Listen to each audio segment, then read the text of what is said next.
Welcome to the Legion Outriders podcast, your source for the latest Legion news, opinion, and analysis. And now, the Outriders. Hello, Outriders! Matt and Dan here with you on a very episode. It's so episode. How you doing, bud? Doing great, actually. I'm up 200% in games played. I know it's been a little bit of a revitalization. We've gotten some games in. It's been absolutely fantastic, and you've been getting a lot of painting done too. Oh yes, so finally finished my ISFs, and I put those up on the Discord. Yeah, and now I'm my next project. I'm gonna be throw them right in the garbage. And not you quite. got your Stormtrooper. Yeah, the Stormtrooper upgrade expansions, which I won't disclose of how many I've purchased of those in an attempt to do an all Stormtrooper upgrade expansion army. But I'm trying to figure out the best way to hobby some DLTs onto those figures, just so we can have.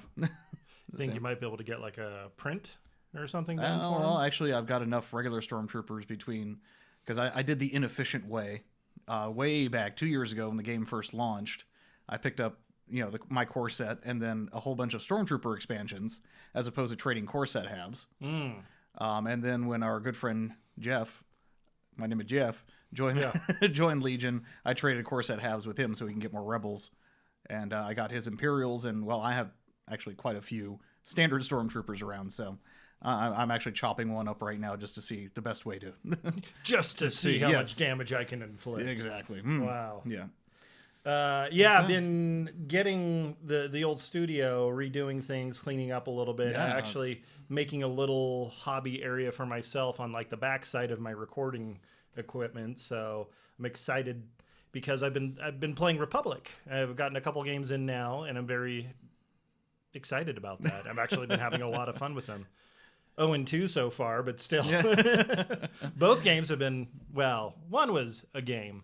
But, let's talk about our games. Yeah, so we just played a game right before. Right before here. I played Jeff last week, and that was the first time I had fielded kind of Republic since, like, the box dropped for them and played just core set games. So it was a lot of fun, and basically what happened is I just got schooled, but because he plays Republic also, he's like, okay, start deploying your guys out like this. You want to spread the bubbles around so you can pass tokens. I was like, okay, shifting gears and all that, and I started implementing some of that in the game today, but he basically just wiped me off the board. I think it was like, I think we were doing like Breakthrough or something dumb. And, oh, God. It was silly. I don't remember last week actually what you guys played. That was like a week ago, so who can remember that? But you played last week at the game store. Yeah, I got out to the store a couple days ago and played the other Daniel in our community. So it was the yes, yeah, so he's it was good. The Battle of the Dans. Was it a dance off? It was. Wait.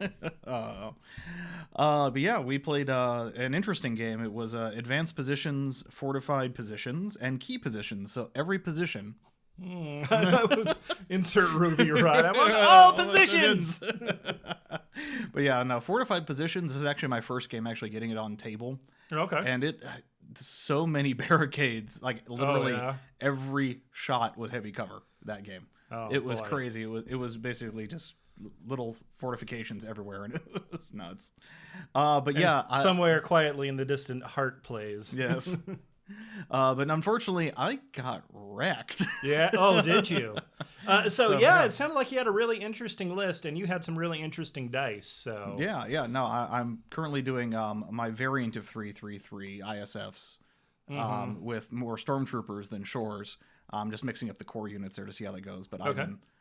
It's Iden, 3 ISF, 4 Stormtroopers with DLTs, and then a Shore squad without a heavy with a officer and 1 mortar. Just to round that out. It was 10 activations going against a 7 activation rebel list.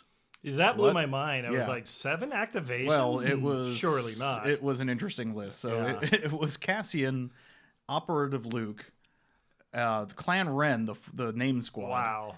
And an X-34 Landspeeder decked with everything. Wow. And 3 Rebel Trooper squads following them with medics and oh, really? and DLTs. So, oh, man. let's just say the end of the game, I, of course, lost both on objectives. We were playing key positions, and he had 2 and I had 1. But I had Aiden with a single health point and a single ISF squad leader alive. And it was a rout. Damn. That's impressive. I I heard that you were rolling an unprecedented amount of surges, though, for your armor saves. I try not to blame my dice. Yeah, that's always the crutch of the week, right? Try. But sometimes it happens, yeah. you know. And yes, I stopped counting after about 14 to 16 unconverted surge blocks results on red dice. They were just why am I doing this to myself? I even had an entire roll that was all surges results. Wow. I don't know what happened to my dice since I've taken a bit of a break and coming back now. Yeah, you got to take some time to warm them up, right? Mm-hmm. But so I lost to Rebels too. That was Jeff's game, and then we played today. So it was Galactic Republic versus Galactic Empire. Galactic Empire, of course. All the Galactics. And then somehow the Rebels still won. Yes. So the Rebels are on quite a tear. So yes, no, Rebels OP. Nerf Rebels. Yeah, please. Yeah. No, it's actually really interesting to see some of the lists that they can come up with now with the low activation, high quality, and then just trooper dude spam as well. So that's pretty cool. Yeah. Hopefully we'll get some more games in with that. But I'm slowly starting to unravel the Republic, the clones, and how they kind of work. There's a lot more going on behind the hood. I just kind of figured I played Empire for a while, so it'll be basically the same, right? Not if you're going to get the most out of them. Yeah, now that thinking about it, it's hard to get over that, I should say, habit of just bunching everyone as tight as possible to make them as small. Right, exactly. Whereas clones, you spread them out, shoot, cohese one guy, that guy, one cohese one guy the other way, just to get that token sharing bubble. Yeah, it makes a huge difference. So I was trying to keep that in mind today when we were playing.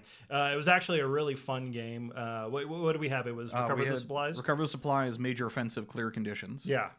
So we had lots of boxes. I was using the My Battlefront 2 printed boxes. Yeah, those are great. Loot boxes. Yeah. My feeling of accomplishment of capturing those boxes. There was a lot of pride and accomplishment. Yes, there was. I didn't deployed on the middle box, and all my ISFs around her. So. And I didn't see that coming. No. I mean, you killed lots of units. I did, and that's why I feel like it was a fun game. It's like you played the objective, and I got to go pew pew pew. So everybody won basically. So I just grabbed boxes and ran backwards while throwing stormtroopers. Sacrificial. And then Kenobi weathered like 1,000 shots in the first 2 turns. Yes. Did he die in turn 2 or was it turn 3? He died in turn 2. Turn 2. Yeah, okay. it was near the bottom of 2, but. I didn't get a third activation with him. What, 6 suppression? It was quite a few, so much that I kept waiting to activate him. And I was like, so I brought him like a very tanky build and deployed everybody around him, thinking I was like, okay, he's gonna help deflect, keep the clones alive, move the troopers down the field. And it was just like, what if we just shot you? I brought force barrier and vigilance. I was trying that out, and. Dan, rightly so, said, no, we're just going to shoot you. Yeah, I mean, well, you had both Kenobi and some Barks. Yeah, So, my list was a couple of Barks with the RP6s. Phase 1 squad filled out, 2 of them with Z6s, Phase 2 with 5s, and, one sniper squad.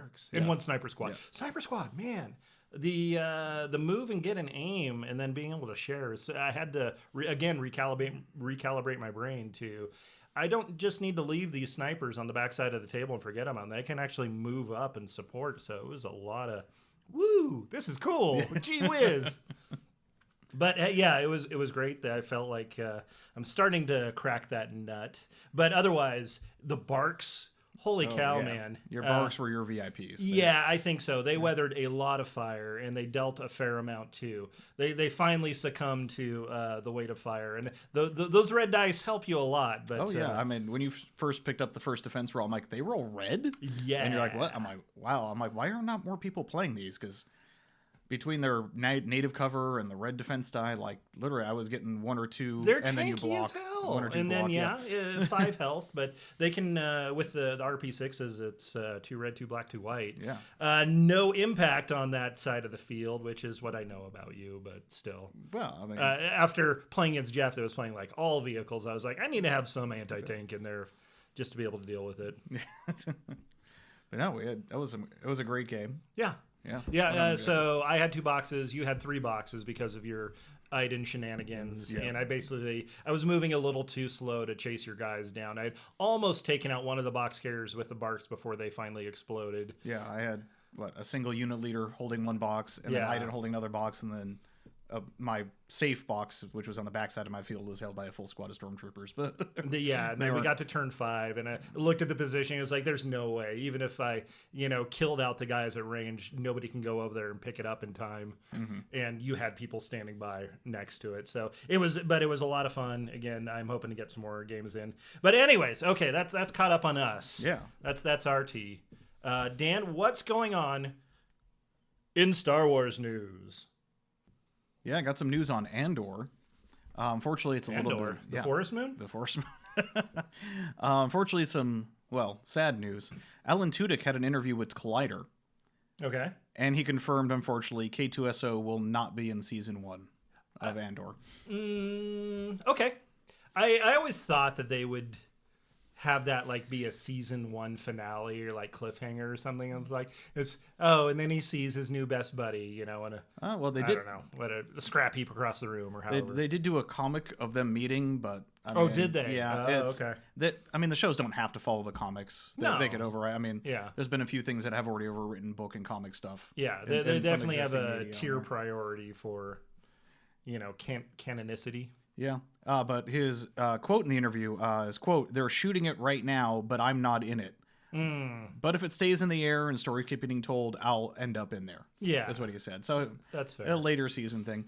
What bugs me about this, though, if we take ourselves back to August 2019, the last D23 Expo before everything went to hell. Yeah. Kathleen Kennedy had Alan and Diego Luna on stage when she announced of course it wasn't named yet at this time, saying that both of them would be reprising their roles in this series. And I'm sure they will. That might have just been kind of a writer's decision to save him for later. Mm-hmm. But I'm sure he'll be on there eventually. She could be technically correct in that that he's going to show up in a later season. But come on, KK. Alan too. KK. Anyway, other thing I found, Star Wars: The Bad Batch had a possible release date leak. Oh, really? Which is interesting. D23's website, and of which they have, the D23 magazine, had a little preview of the next magazine, which is coming out the end of February, end of this month. They're going to have an interview with D. Bradley Baker, which of course is the voice of all the clones in the animated series, and they implied that it's going to start airing in spring of 21. Oh, so if this is true, that means there'll be at least 3 series. Yeah, at least 3 series coming out in 21. That's of course Bad Batch, Visions, and Star Wars: Book of Boba Fett at the end of the year. Quick segue. Mm-hmm. You've been watching WandaVision, right? Oh yes. Oh, okay. Good. Oh, especially Yeah. What are we on, episode 5 now? Yeah. Okay. Episode 5. Episode 5. If you guys got turned off by the first 2 episodes, which. I heard Did you ever watch Twilight Zone or anything like that? Yeah. Sometimes it takes a little build up. But found 1, 2, and 3 were interesting, and a lot of my coworkers are like, "I don't get it. This is bad." Yeah. And then John is like that. He's just like, somebody tell me the spoilers because I don't want to watch this. I was like, then why do you care? Episode 4, I thought maybe they gave too much away, but then they pulled it back in 5. Yeah. They're like, maybe we don't know what's going on. Exactly. So whoa. But anyways, if ever anyone who's mildly interested in Marvel, watch WandaVision. It's awesome. Yeah. That's what I have for the Star Wars news. Okay. On to the our famous LVO update. Oh, should I start packing my bags? Are we there yet? Actually, we are 356 days. Hey, less than a year, man. Yeah, and it's not estimated anymore because our good friend LJ received the notification from Frontline Gaming. He did post it up on the Discord that LVO's dates have been confirmed for 2022, It will be January 27th through the 30th. Yay! Right in the middle of Holly's birthday again. Isn't that the same every year? Yeah, it is, but still. I mean, we assumed it was going to be this week. It's historically always been the last week of January, but it's good to finally get the dates. And actually, a few people on the Legion Discord in the LVO channel, which if you haven't been in the LVO channel and you're interested in going, it's a party in there. Have already posted screenshots of their reservations at the Rio. So, oh, really? Yeah. Oh, gosh, yeah. That's a good point. I know we're locals, but I think last time you got a room at Bally's just because you wanted to. No, I ended up not. I talked about doing it, but ended up, just driving in just to save a little bit of money. I might actually do it this time because it's a little bit, it's further off the strip for the Rio. Yeah.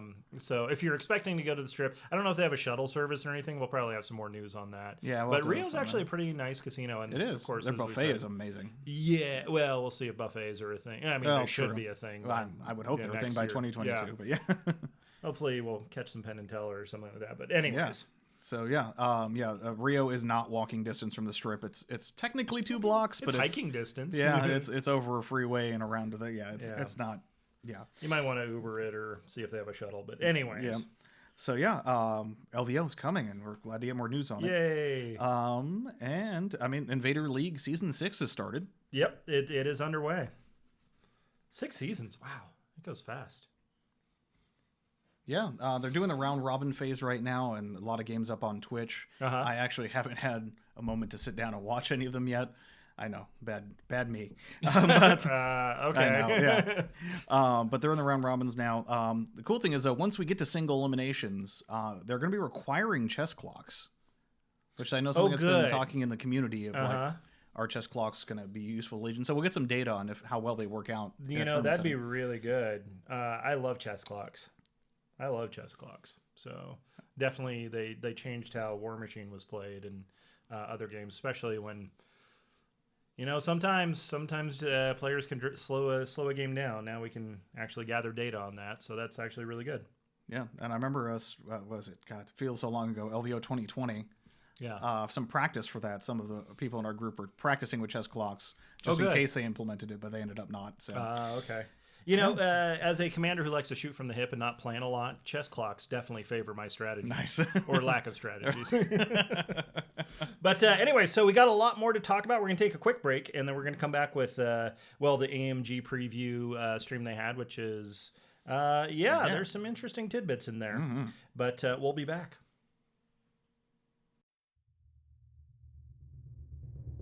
You are receiving the Legion Outriders podcast.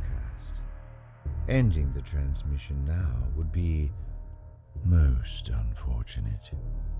And now, the Outriders.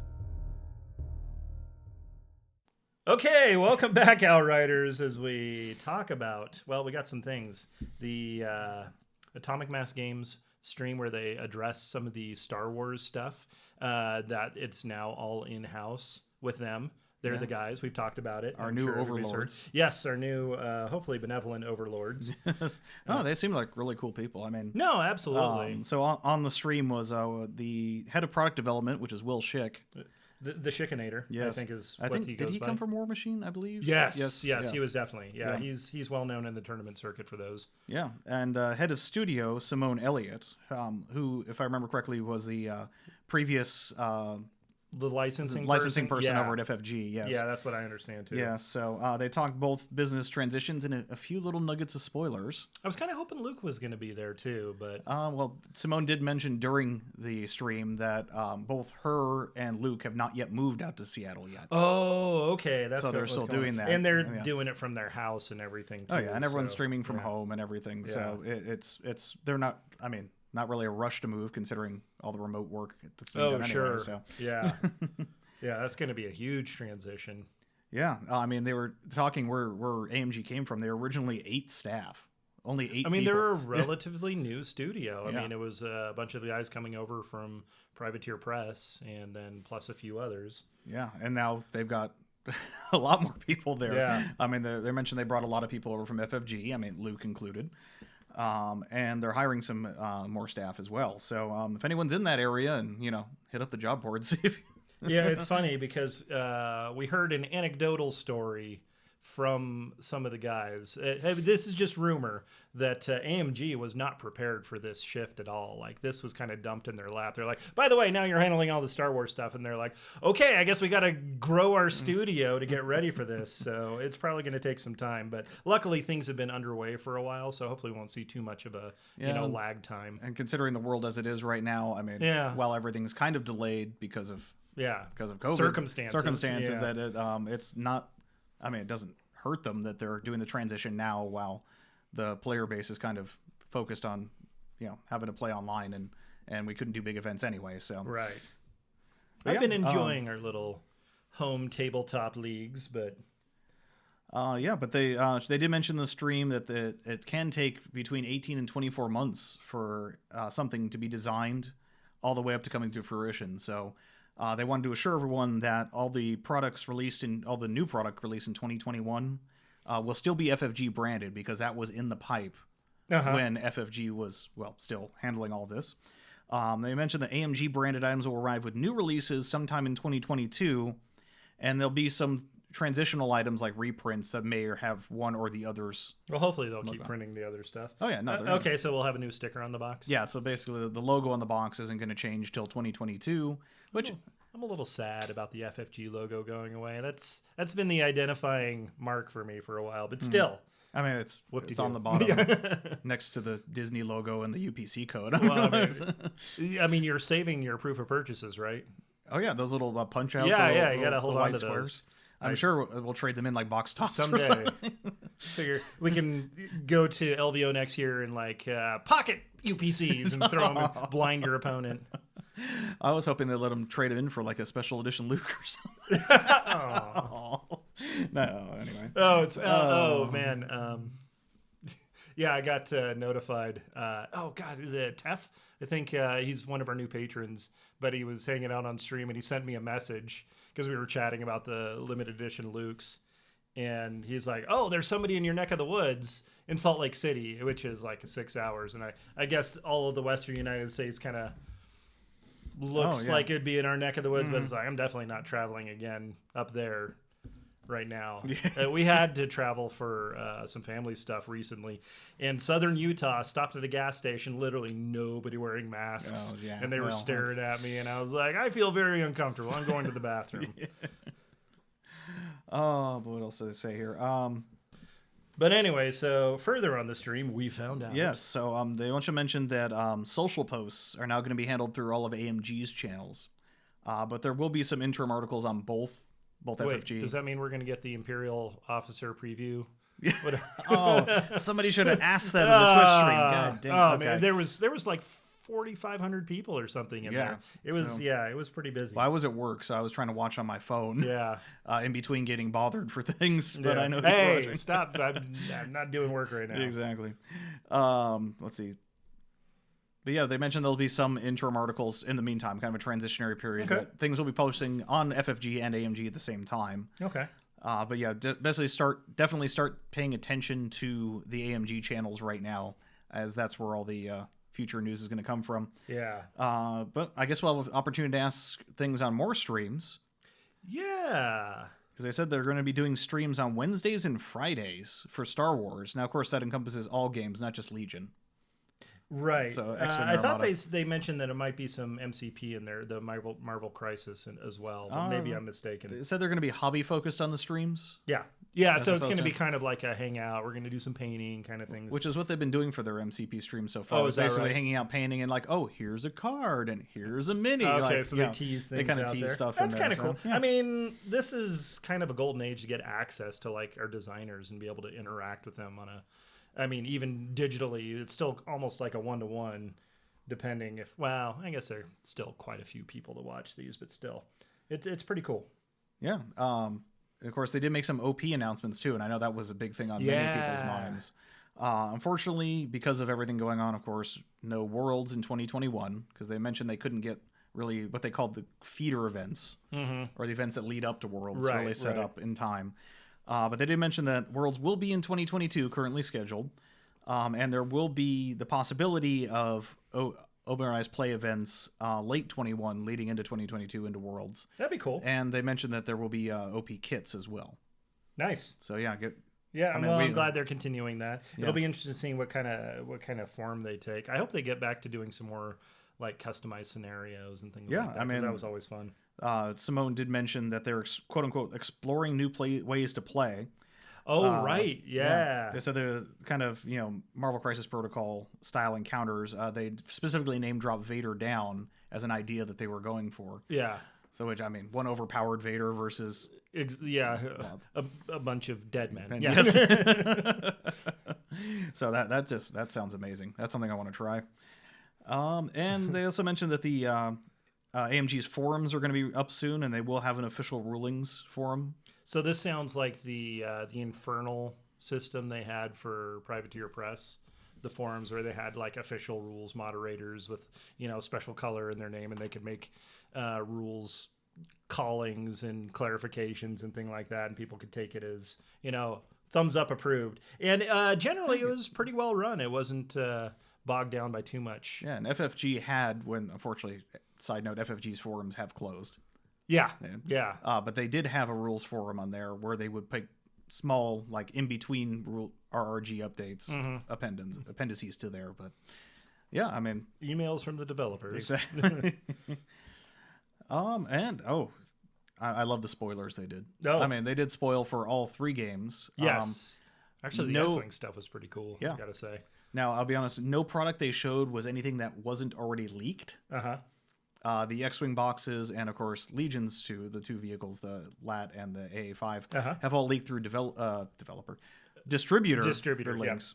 So, honestly, it was no new news, but we actually did get to physically see them, and which they was look great. pretty sweet. Oh, yes. I love the LAAT because, Empire. I love that it's going to be part of the Republic. Yes. So, yeah, that's something we learned about that is they showed... Yeah. Simone held the box up, and it has a GAR logo on it. Yeah. So, cross-faction, the whiny droid boys. It makes sense. Yeah. Yeah, droid boys. All over Facebook, all over Discord. I'm sorry, you're just going to have the best tank. Yes. So. And I'm sure they'll get a transport vehicle. It would get one of those massive droid deployments. MTTs. Yeah, there you go. That are like half the board. You got to play. It takes it up on its own 3x3. So. Yeah. But that model was huge. Yeah. No, it was a nice size model. It definitely. Yeah, and it's on. I mean, it showed it. They showed a base. Now we couldn't really get a size reference, but we're assuming it's a tank base because it had notches on the side. Yeah. But if it was that and it extended over the length of that base, it could amount. This is like the LAAT. AA5. Oh, no, you're talking the LAAT. Yeah, the LAAT. That thing is just huge. I just hope that I might have to weight that base just so it's stable on the flight stand. Yeah, I'm sure. Yeah, maybe. But yeah, they kind of showed they had the little personnel doors on the side and things like that. And you can glue them open or close. This is for both vehicles. Fully molded interiors. Yes, both of them, which is really cool. Which is, again, my concern from earlier is like, you're going to have to paint this thing in pieces and then assemble it because it's going to be... We're going to need to put some green LEDs for lighting inside the cabins. Yeah, and the clear canopies too. Yeah, clear canopies, yeah. So you can really go nuts with hobbying and doing some nice painting work on the inside and outside. I'm excited for Rebel players to have an AA5, nice chunky U-Haul van. Oh, yeah. That they can just kind of hide behind. Yep, and that was on the pill-shaped Gav base. Oh, wait, they can't hide behind it because it's a hover, isn't it?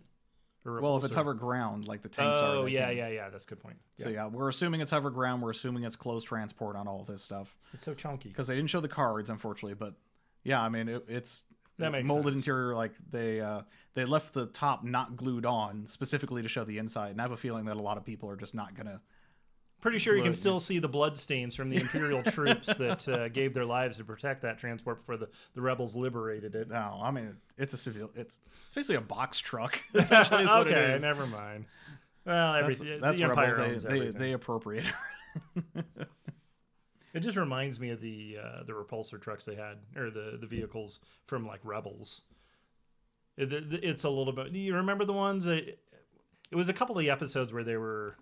Not to go too far off on a tangent, but when they were on Lothal, the main cities, they were doing they had a big chase scene with a couple of these like hover truck APC type things. Oh, the one from Mandalorian? I think it was also in Mandalorian. Yeah. I don't know if it was the same model, but same idea. But Yeah, anyways, yeah. I'm just excited for Yeah.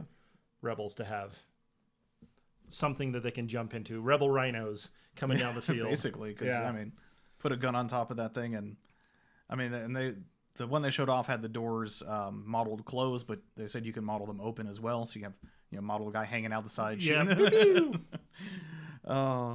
And then they also mentioned that an article about organized play would be coming on the website the following day, which it did. Yep. It reiterated a lot of things they said on the stream as far as what's going to happen with organized play. But the one little nugget that was in that article is invites for the canceled 2020 Worlds will be honored at 2022. Well, that's good. So we all just time skipped. So everyone who has to find where they left that card. No, really. No, really. I seriously, I won. So yeah, I mean, lots of excitement coming from there, and really looking forward to AMG. I think they assuaged a lot of fears. Yeah. With this stream. I think the worst things I heard about it was they weren't wowed by the production value of the stream. They were doing it from home. Yeah, this isn't their job. They're not media guys. So No. Will was literally like, I'm figuring this out as we go. Yeah. So he's putting up graphics and trying to resize them around Simone's face. I mean, as somebody that spent some time doing that, it's not the easiest thing in the world. I'd rather him be an awesome rules and game developer guy than, media guy. They got out the information they needed. I'm sure they'll eventually add slick presentations to the future. Yeah, so sounds good. Looking forward to any the future streams on that. Hopefully, I think this coming Wednesday, we'll see what else they can put on there. Yeah, we can start tuning in now. Yeah. But any other things from that? I mean, they covered Armada, X-Wing. I think they're going to add some MCP. They said later that the Sky Strike Academy pack from X-Wing looks really. I mean, that looks beautiful defender. No, the Phoenix Squadron, man. That's what I'm talking about. That B-wing with the Hera pilot. But anyways, But anyway, this is a Legion. Also podcast. a chance. Yeah. Okay, last thing that they were talking about maybe doing a co-op mode for X-Wing. Yeah. Did I miss that? You might have. I was like, because I was watching my it ears working. definitely perked up because I played the Heroes of the Artari cluster or whatever a couple of years back, and it was a ton of fun. So I'd love to see an official one. But anyways, yeah, we will watch their progress with great. Finish the quote for me. I'm blanking. With great interest. Yes. Okay. Thank you. Jeez, off our nut today. So what happens when we play a full game before that? We just all the brains turn to jelly. Yes. But that's pretty much it. So we're waiting for more news there. Yeah, so definitely tune into the AMG streams on the AMG channel on Twitch. And I'm sure we'll be covering on any tidbits they have on there. And don't be disappointed if it's not Legion stuff. Those Armada kids, all 6 of them need a little love too. Hey, you're going to get angry messages now. I'm surprised that Armada not the has first the time we've gotten... Nope, it isn't. I've still got my Armada stuff in the garage. We could play. But if we got time for that, we might as well play Legion, I guess. But anywheres.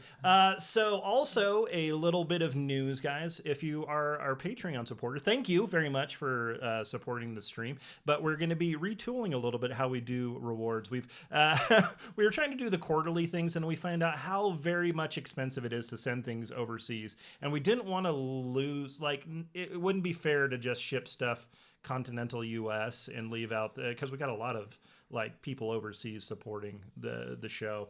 So we're working on getting things transitioned to more of a digital perks kind of thing. And one of the first things we're working on is having some custom terrain in an STL file.